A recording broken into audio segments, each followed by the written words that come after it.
Nilikuwa nikiwaza zamani kwamba Mungu yuko mbali sana, kama nguvu fulani iliyo juu mbinguni, mbali na sisi. Lakini maisha yana njia ya kufundisha mambo ya kina, hasa unapopitia changamoto. Katika kipindi kigumu sana cha maisha yangu, niligundua kwamba nguvu niliyokuwa nayo haikutoka nje yangu, ilianza kujitokeza ndani yangu.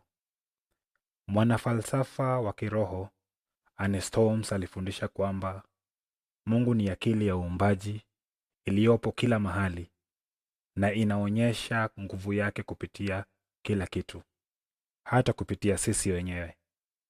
Wazo hili lilinibadilisha sana.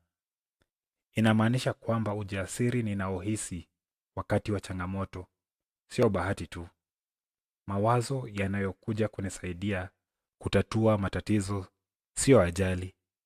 Ni ishara kwamba kuna akili kubwa zaidi inayofanya kazi kupitia akili ya mwanadamu. Tunaponyamaza kidogo na kuacha kelele ya mawazo na kuanza kuamini maisha kidogo zaidi, tunaweza kuanza kuishi nguvu hiyo. Wewe haujatenganishwa na nguvu ya uumbaji wa ulimwengu. Wewe ni moja ya njia ambazo nguvu hiyo inaonekana duniani. Na unapochagua kuishi na kuelewa hilo, unaacha kujisikia dhaifu, kwa sababu unatambua kwamba maisha yenyewe yanafanya kazi kupitia wewe.